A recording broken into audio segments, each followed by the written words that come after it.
más que… Buenos días a todos. Saludo al doctor Arturo Fernández, rector del ITAM.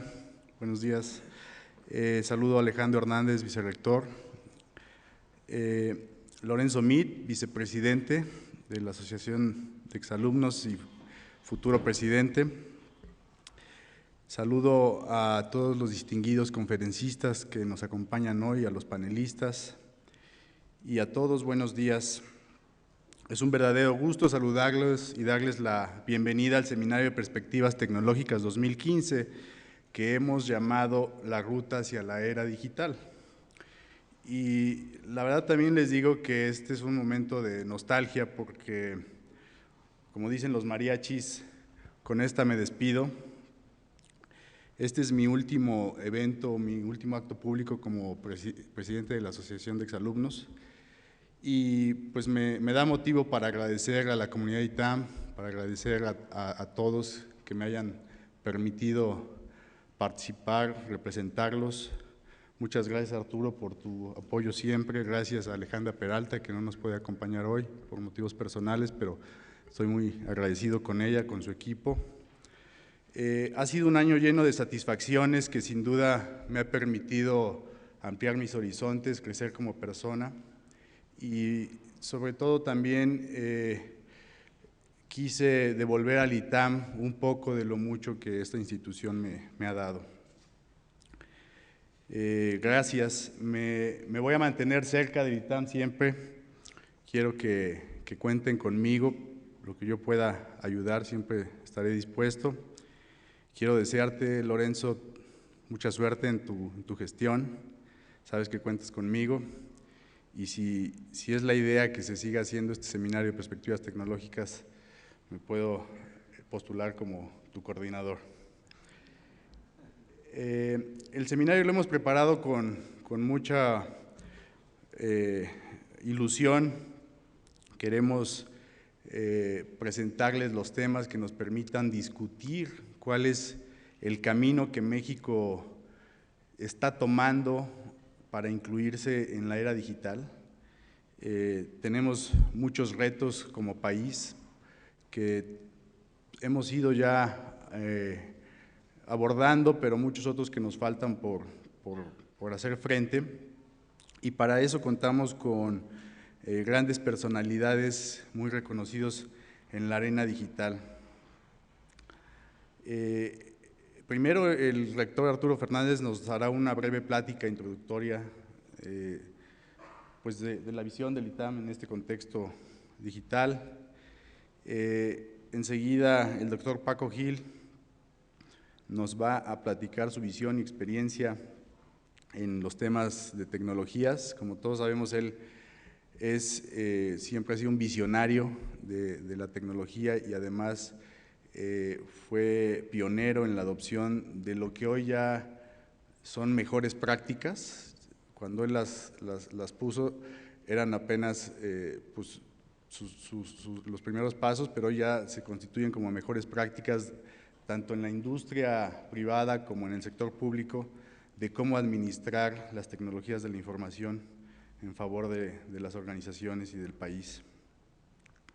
Luego tenemos un panel que le hemos llamado de transformación gubernamental. Este panel pues vamos a contar con la participación de los que dirigen dos de las instituciones de gobierno, considero yo, de las más complejas del país, del gobierno mexicano, el IMSS y el SAT. En el panel también está el presidente de la CONCAMIN, que es una de las agrupaciones de empresarios más importantes del país, y va a ser moderado por Octavio Figueroa, que es un distinguido miembro del Consejo de Administración de Grupo Val. Gracias, Octavio. El panel nos dará la perspectiva de la importancia y urgencia del gobierno en transformarse y en subirse a este tren de la digitalización, por las enormes ventajas y externalidades positivas que esto genera en la economía, en los agentes económicos, y además porque si no lo hacen también pues rezagan el desarrollo del país.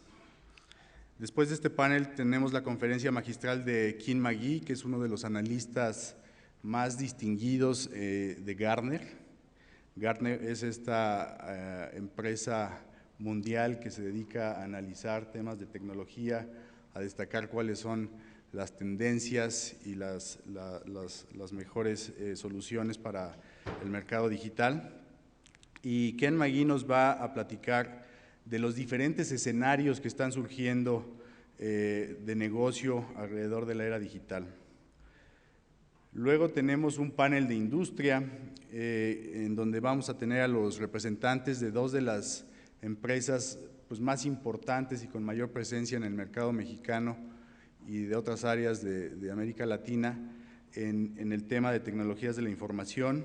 Vamos a tener al director general de Kio Networks y vamos a tener al director comercial de Telmex. Y también nos acompaña en este panel Jorge Silva, que es el director general de Microsoft México. Gracias, Jorge.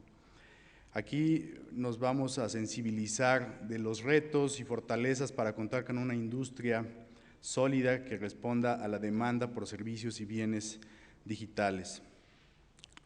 Y luego tenemos la fortuna de contar con una conferencia magistral de Salim Ismail.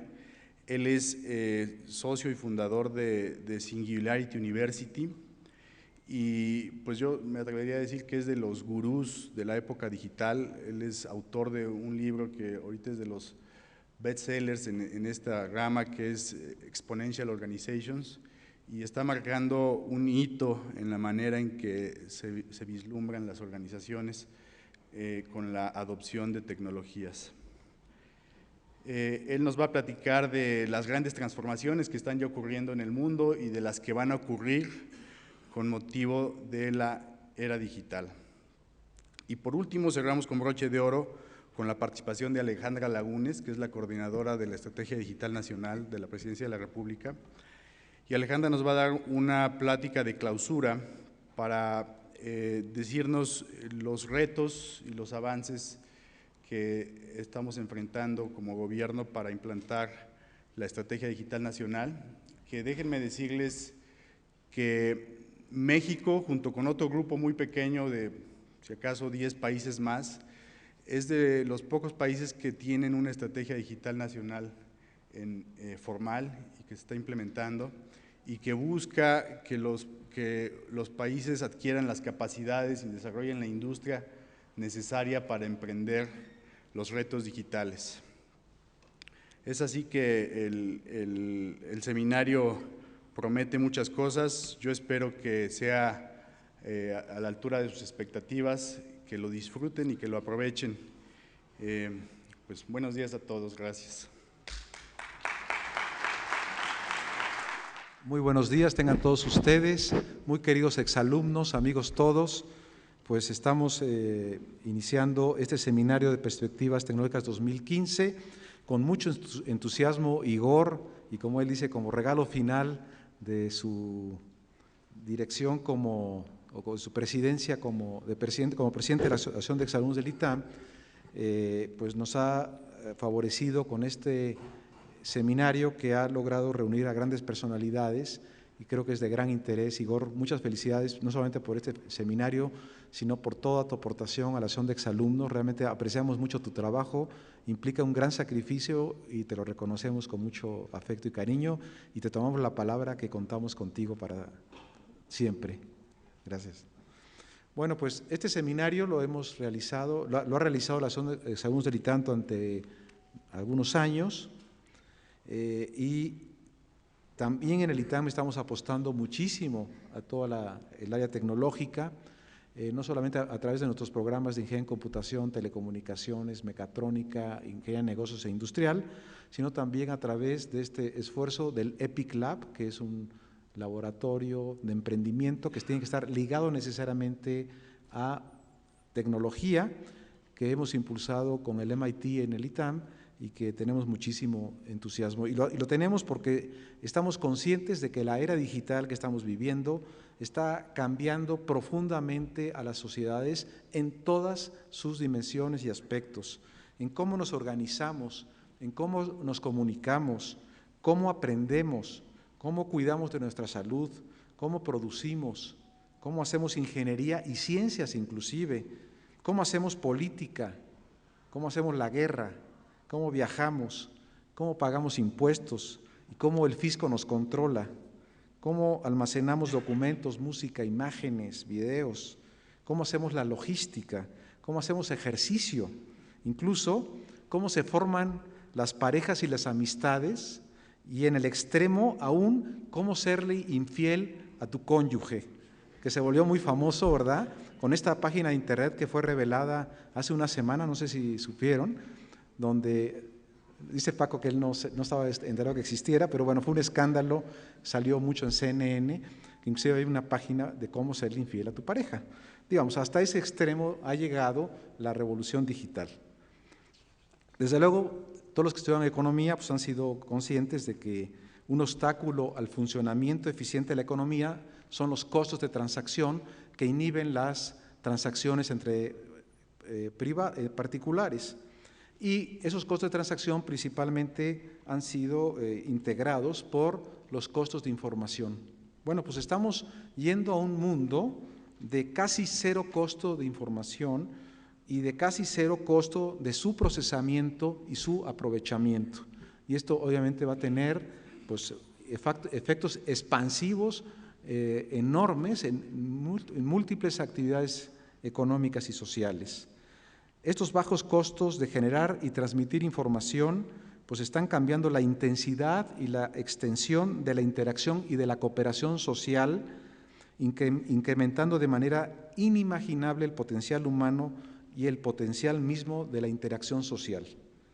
Pero no solo eso, sino que la concentración de información y su procesamiento, sino también la generalización de la inteligencia artificial aplicada a millones de bienes y servicios que no son más que algoritmos producidos por la mente humana para optimizar cada proceso, cada decisión, cada movimiento de una máquina, etcétera.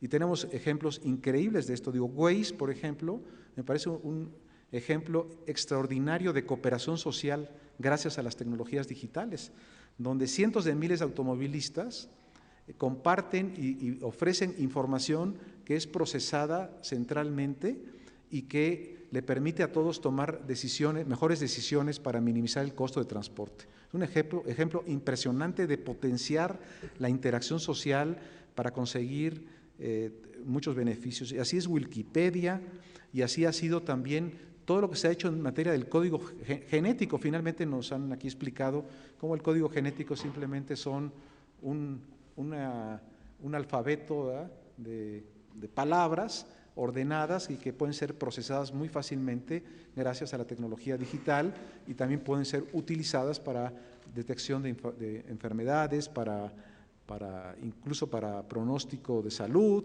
o incluso para poder aliviar algunos males en el momento en que podamos ya intervenir muy directamente en algunos genes, ¿no? Y además hay que considerar que esta revolución es sumamente igualitaria. Su bajo costo ha permitido que prácticamente una porción muy elevada de la población pueda disfrutar de muchos de los beneficios de esta revolución digital. Simplemente en este país, Paco, no me dejarás mentir, pero hay más de 116 millones de teléfonos celulares, ¿no? Cuando tenemos, se supone que 125 millones de habitantes, solamente los bebés no tienen teléfono celular en este país, ¿no? Pero estos teléfonos, como ustedes saben, vienen con miles de aplicaciones, muchas de ellas son gratuitas, que están beneficiando a millones de personas de una manera increíble. Obviamente, tenemos que subirnos como país en esta ola y aprovechar a lo máximo posible esta revolución digital para mejorar el bienestar del país. Y también, obviamente, hay muchas preguntas que se deberán resolver en el futuro próximo, ¿no? Digamos, desaparecerán las monedas y billetes, cómo se conducirá la política monetaria, un sistema de pagos totalmente digital. En la política, ¿es aún necesaria la democracia representativa? Si las decisiones de índole colectiva ya se podrían tomar directamente por todos, podríamos ir ya a una democracia directa. ¿Para qué se necesitan tantos profesores, libros físicos? ¿Cuántos trabajos no requerirán presencia física? ¿Para qué servirán las oficinas? Etcétera. O sea, toda esta revolución está ocasionando preguntas de fondo muy, muy importantes. Incluso las cuentas nacionales difícilmente pueden medir los cambios en el bienestar. Simplemente todas las actividades que están fuera del mercado no están contabilizadas. Entonces, el ahorro que como personas físicas hacemos al usar un ATM, en vez de hacer largas colas como hacíamos en las oficinas bancarias, el ahorro en tiempo para las personas físicas que en ese momento no están realizando una actividad empresarial o una actividad laboral, están ahorrando tiempo. ¿Dónde se captura todo eso, no? O la mejor planeación de un viaje de familia, que uno puede ahora, digamos, reservar hoteles, incluso ver imágenes y seleccionar un viaje. O sea, todo ese tipo de beneficios y bienestar que está generando, es imposible que lo capturen las cuentas nacionales. Entonces, estamos en los albores de una nueva forma de vida y tal vez de una nueva civilización, y también esta revolución tecnológica plantea muchos aspectos éticos. Me pidió Igor que hiciera un comentario sobre esto, y yo simplemente planteo estas siguientes preguntas. ¿Peligra la libertad humana ante un posible Estado omnipresente, vigilante, intrusivo, que puede acceder a cada resquicio de la vida de las personas? ¿O vamos a tener una libertad humana constreñida por el qué dirán de la mirada colectiva de cada paso y acción de nuestra vida, como ocurría en la vida en las comunidades pequeñas, preindustriales, y que la vida urbana dio un respiro? ¿Tendremos un nuevo inquisidor colectivo que mira, juzga, condena y marca con letra escarlata a todos los seres humanos? ¿Es el fin de la privacidad, de las comunicaciones humanas profundas e íntimas? Pero al mismo tiempo es el reino del anonimato irresponsable que se usa mucho en las redes sociales, la manipulación del código genético, nuevos organismos, y qué significa pasar de la selección natural a la selección conducida por los seres humanos, etcétera, etcétera. Entonces, miles de preguntas también éticas. Y también, por otro lado, pues están los problemas de seguridad, robustez de los sistemas, a una falla, a un ataque terrorista, a la suplantación de identidades, al fraude cibernético, etcétera, etcétera. Pues bueno, pues ante esta gran revolución, realmente yo celebro que la Asociación de Exalumnos haya elegido tener cada año este seminario tecnológico, porque son tantas las implicaciones, las potencialidades, que vale la pena que tengamos un foro de reflexión de los exalumnos del instituto. Yo les agradezco mucho su atención y estoy seguro que este evento será muy útil para todos ustedes. Gracias a nuestros panelistas que ya han llegado aquí. Gracias, Paco. Gracias, Igor, y felicidades nuevamente por tu ayuda en la asociación, y también pues ya la bienvenida que le vamos a dar aquí a nuestro nuevo presidente. Muchas gracias por su atención. Con permiso. Pues muchas gracias, Igor, por la invitación, y supongo que tiene que ver en parte por la experiencia que tuvimos durante la presidencia del presidente Fox con algunos desarrollos digitales, pero más que la tecnología, es importante identificar procesos, conocerlos y afinarlos, porque meter en computadoras y en programas procesos que no se han identificado bien, que no se conocen de punta a punta, que parecen ser eficientes porque cada elemento del proceso lo está haciendo bien, pero que cuando se ve en su conjunto ese proceso, se da uno cuenta de los costos y los tiempos involucrados. Pues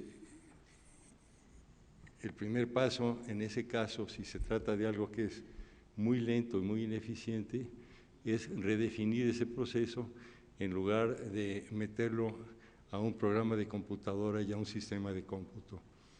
Les voy a platicar algunas de las experiencias y, como mencionaba Igor, nos podemos trasladar a la prehistoria, a una etapa primitiva en la que manejábamos únicamente papeles. Cuando me invitan a la Subsecretaría de Ingresos, uno de los primeros pasos que di cuando estaba con esa responsabilidad, que en parte es una responsabilidad administrativa, entonces el SAT como tal era parte de la subsecretaría, estaba todo integrado, y obviamente tenía que ver no solo con la política de ingresos, sino también con la administración tributaria. Me dediqué a conocer sobre la marcha, en la operación, qué es lo que estaba haciendo nuestra gente. Y una de mis curiosidades al principio, porque era la parte administrativa totalmente nueva para mí, era a qué se debían esas colas gigantescas en las federales de Hacienda, colas que empezaban desde la madrugada. Había gente que hacía cola desde las 6 de la mañana o más temprano, solo para ofrecerle su lugar a los que llegaban más tarde. Estaban coyoteando el turno. Y a la hora de preguntar en la cola, me acuerdo de una federal de Hacienda en la colonia Roma, iba yo preguntándole a una persona y tras otra, las respuestas eran que el trámite que estaban por hacer era o dar de alta a un empleado o dar de baja. Era algo que exigía la legislación de aquel entonces y me llamó mucho la atención que, sin excepción, todos los que estaban en la cola estaban haciendo el mismo trámite. Entonces me metí a la Federal de Hacienda a hablar con los empleados y les pregunté qué hacían con ese papelito. Ah, pues me dijeron, aquí lo ponemos en una pichonera. ¿No capturan información? ¿No? Y me imagino que el papel lo conservan para que si hay algún proceso jurídico, algún trámite judicial, algo legal para lo cual el respaldo del papel sea necesario, lo tengan ustedes que conservar. No. Y entonces cuando se acumula mucho papel, ¿qué hacen con todo este papel? Pues más o menos cada 3 o 4 meses los quemamos. Entonces, el siguiente paso fue eliminar el trámite y después de eliminar el trámite, cuando me di cuenta que nadie se quejó porque hubiésemos eliminado el trámite y que no pasaba nada con la operación, con la eliminación del trámite, cerramos todas las federales de Hacienda y nos ahorramos los empleos de esas federales de Hacienda, más estar pagando pues alrededor de unos 300 lugares en toda la República que correspondían a ese concepto, a esa figura de la Federal de Hacienda. Entonces, lo primero es identificar el proceso. Les voy a platicar de unos segundos que pues tenía más que nada que ver con un diseño óptimo para maximizar corrupción administrativa. Más o menos a la mitad de ese primer año que me invitan a la Subsecretaría de Ingresos, me entero de que me piden que me responsabilice también de las aduanas. Las aduanas muchos años estaban dependiendo directamente del secretario de Hacienda, pero de repente, por quejas de las colas, de la corrupción, de la ineficiencia de aduanas, se decide que obviamente es imposible que el secretario de Hacienda esté pendiente de una operación como esas con tantas responsabilidades, que la Subsecretaría de Ingresos también se responsabilice de las aduanas. Bueno, pues igual que con las federales de Hacienda, lo primero que hice fue ir a visitar la aduana más importante por tráfico de nuestro país, que es la aduana de Laredo. Por Laredo, como es un cono geográfico y como es muy importante también el estado de Texas y como allí convergen carreteras y vías férreas, se concentra la tercera parte de nuestro comercio internacional terrestre. De manera que si podía yo identificar procesos problemáticos en algún lugar, seguramente que Laredo iba a ser un buen ejemplo. Y si en algún lugar podíamos corregir lo que estaba sucediendo y funcionaba, pues evidentemente que lo que se hiciera tenía que funcionar en las demás aduanas. Bueno, pues lo primero que descubrimos en la visita a Laredo, me acompañé un par de compañeros de la subsecretaría, fue que había 14 mesas en las cuales era necesario hacer una glosa de los documentos con los que el tramitador estaba llevando a cabo el despacho. Estas 14 mesas pues tenían cada una distinta función o distinta responsabilidad. En una veían que estuvieran todos los papeles, en otra que estuvieran todas las firmas, en otra que estuvieran consignados los aranceles, en otra que el cálculo estuviera numéricamente bien hecho, etcétera. Y había que pagar dinero para que pasara de la 1 a la 2, de la 2 a la 3, de la 3 a la 4. Se acumulaban por cada camión $50 para que los papeles pudieran transitar las 14 mesas. Y el camión no podía salir de la aduana, era el rehén, era la extorsión involucrada para que se pudieran cobrar esas cantidades, mientras las 14 mesas no liberasen los papeles. No había ninguna necesidad jurídica de que los papeles fuesen liberados por estos empleados de la aduana, pero así estaba organizado el proceso. Entonces, imagínense $50 con 10,000 camiones diarios en las aduanas del norte del país.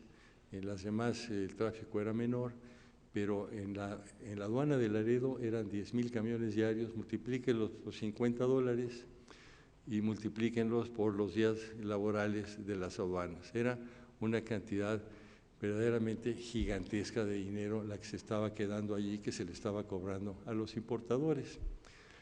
Bueno, pues redefinimos el proceso de una manera muy sencilla, pero faltaba hacer algunas preguntas adicionales. Les pregunté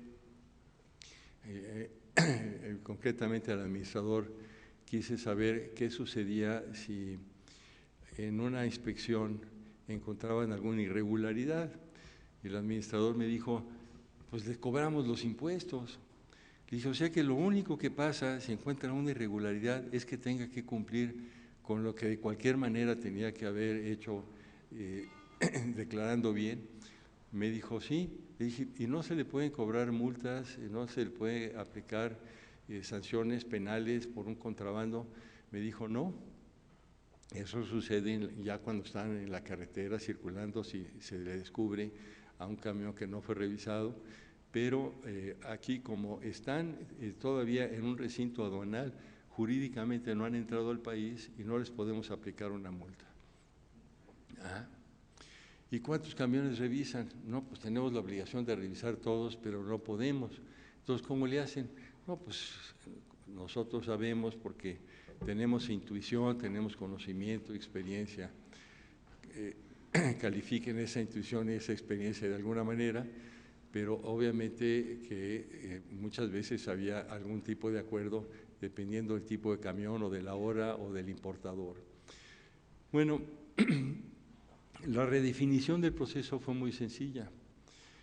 Les dijimos, en primer lugar, el pago de los impuestos se tiene que hacer antes de que el camión llegue a la aduana.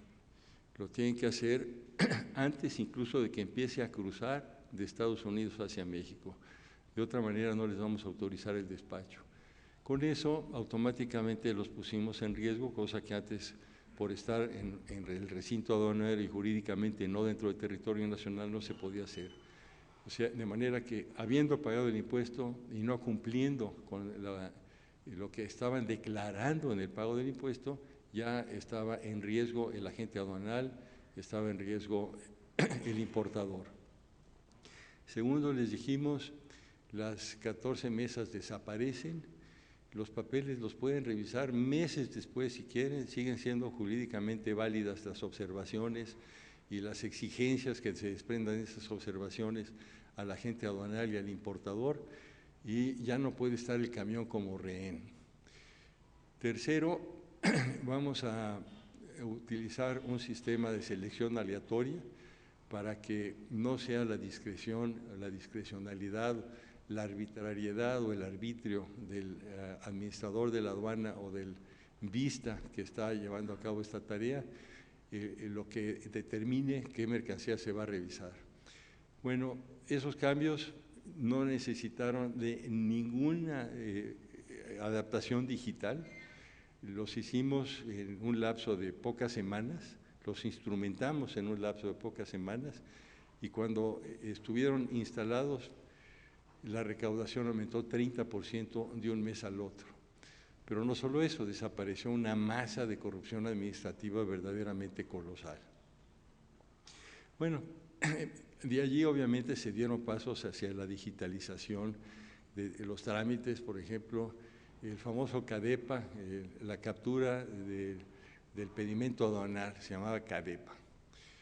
¿En qué consistía? Pues que le pedimos a los agentes aduanales, no teníamos en aquel entonces toda la informática, no había internet, no había los medios de los que se dispone ahora, eran en disquetes. Les dijimos, aquí te diseñamos un programa, en este programa tienes que poner toda la información del despacho aduanal y en las aduanas vamos a poner computadoras y esa información se va a capturar en las computadoras.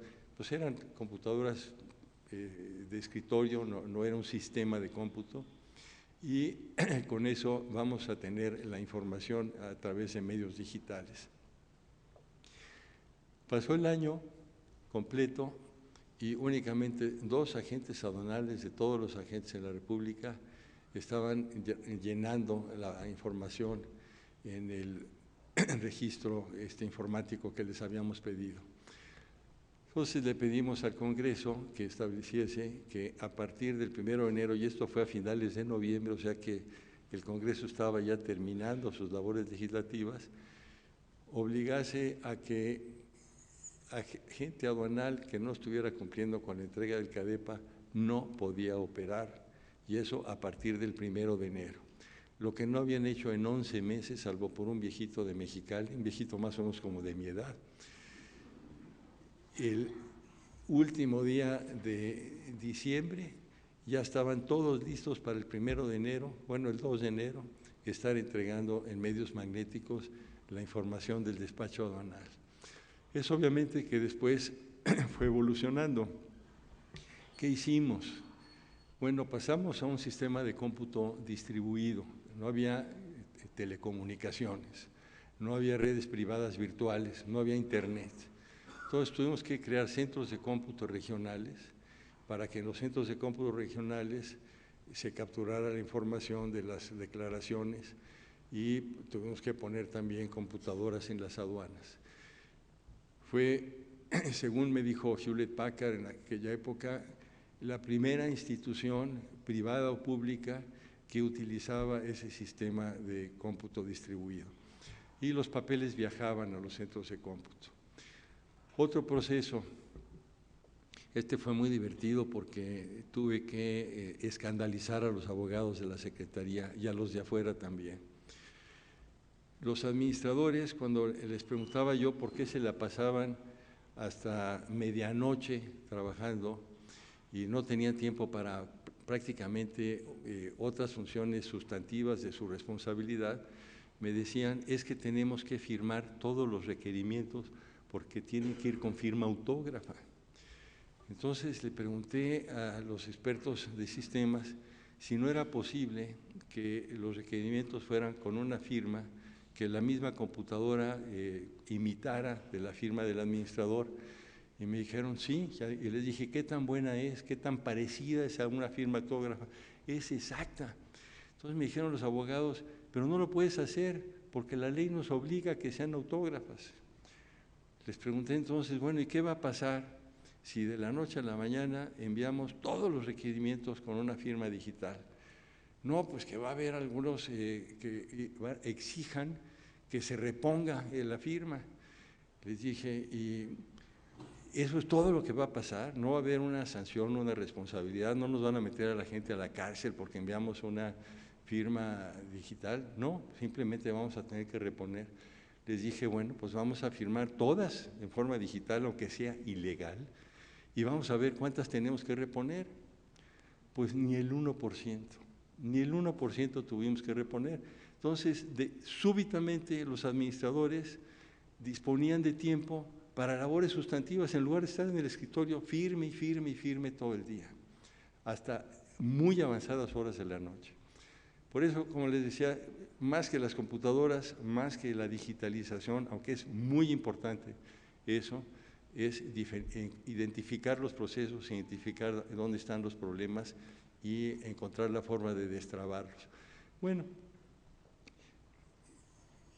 llegamos, conforme avanzaba el sexenio, a encontrar otras formas de eficientar la operación.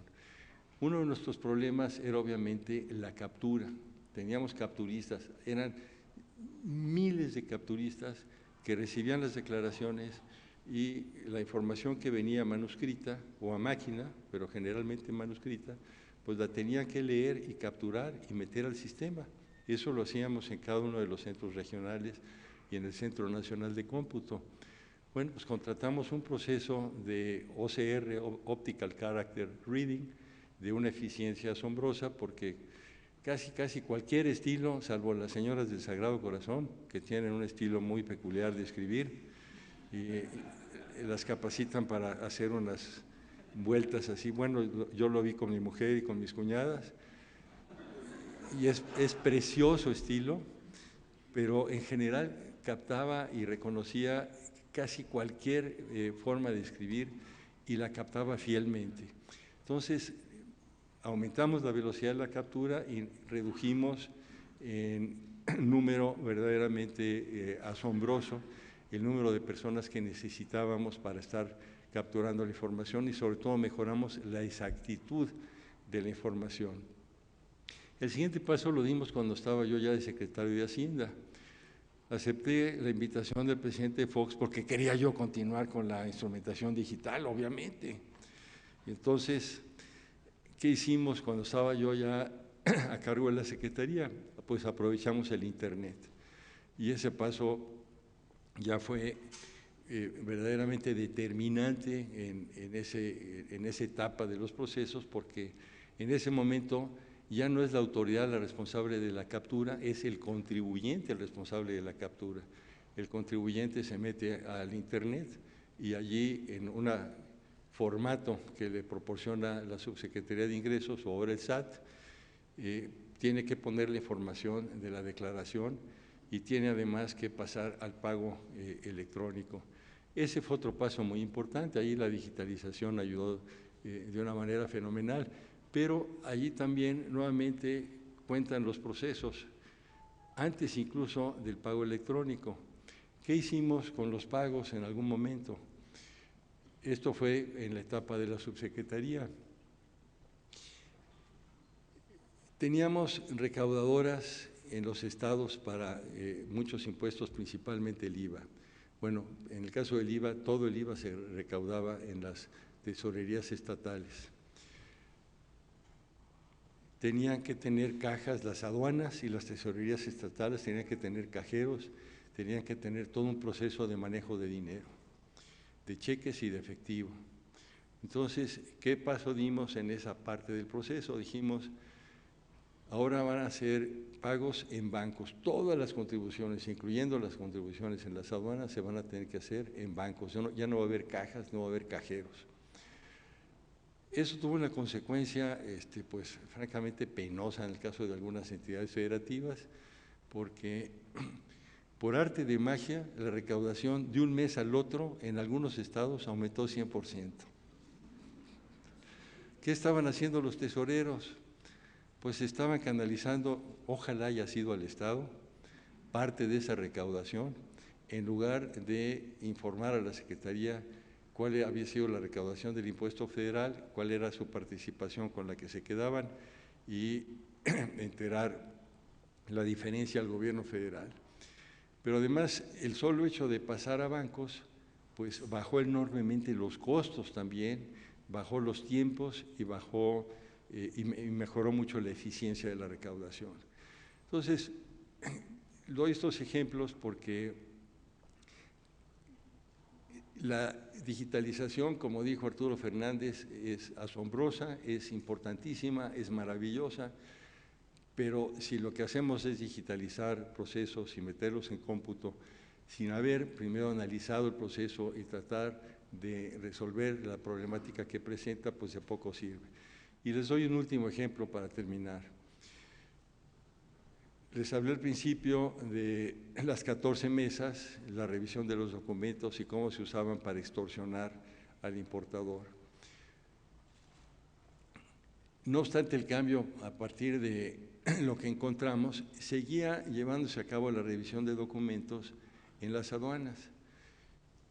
El siguiente paso fue decir, bueno, no es conveniente que el tramitador y el agente aduanal que están cerca de la revisión del documento tengan esa proximidad. Vamos pasando la revisión de los documentos a un área central, que viajen la información ya estaba capturada, de hecho ya ni siquiera era propiamente un documento de papel, pasemos la revisión de esa información de las aduanas a un lugar central especializado en la revisión de los documentos. ¿En qué consiste la revisión? Simplemente en lo mismo que originalmente se había pensado que se tenía que hacer, que era tener la información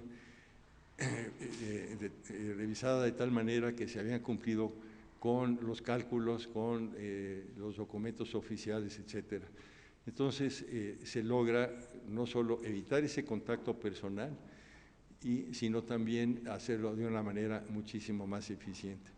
Los siguientes pasos fueron, pues ya aprovechando tecnologías, por ejemplo, eliminamos todas las computadoras, fuimos una de las primeras entidades públicas o privadas en pasar a la famosa nube. Entonces no sabíamos qué era la nube, pero era la nube. ¿Qué hicimos? Pasamos a un solo centro de cómputo en Monterrey. La cantidad de cómputo, la cantidad de capacidad de cómputo que necesitábamos. Fue un ahorro en dinero de pago de telecomunicaciones colosal. Recuerdo que pagábamos algo así como 180 millones de pesos anuales por telecomunicaciones, en algunos casos por ineficiencia en la contratación, ineficiencia, quién sabe si era ineficiencia. Teníamos, por ejemplo, una aduana en Querétaro, un STM1, teníamos una supercarretera de información para unos 3 o 4 datos diarios, y en otros lugares no había capacidad. Los enlaces en otros lugares eran unos ceros muy limitados. Entonces, nos pasamos a una red privada virtual que nos dio una gran capacidad de computación y eliminamos todos los centros de cómputo. Gracias a la tecnología pasamos de computación distribuida a una computación centralizada, pero porque la tecnología lo permitió. ¿Y qué logramos con eso? Bueno, pues alrededor de 80 centros de cómputo desaparecieron de la noche a la mañana, y en un cuarto no mayor que el espacio de este foro teníamos todas las computadoras de Hacienda. Los de aduanas llegaron a la conclusión de que el secretario de Hacienda estaba completamente loco. Me dijeron, ¿cómo es posible que se te ocurra cuando nosotros tenemos la necesidad de estar operando en tiempo real, quitarnos nuestros centros de cómputo con nuestros aires acondicionados y nuestros ingenieros y nuestros empleados que nos dan el control de la operación, a una operación en donde simplemente con una conexión de la red privada virtual está supuestamente funcionando el sistema de cómputo de las aduanas? Entendemos que lo quieres hacer para el resto de la operación, que es en batch, que lo puedes hacer en cualquier momento, puede haber un retraso que no es determinante, pero aquí están los camiones y tienen que estar pasando. Pues tomamos ese riesgo, les dijimos, no tiene por qué ser diferente, al contrario, puede ser mucho mejor. Y luego nos dijeron, la verdad, está funcionando con muchísima mayor eficiencia y mejor que antes.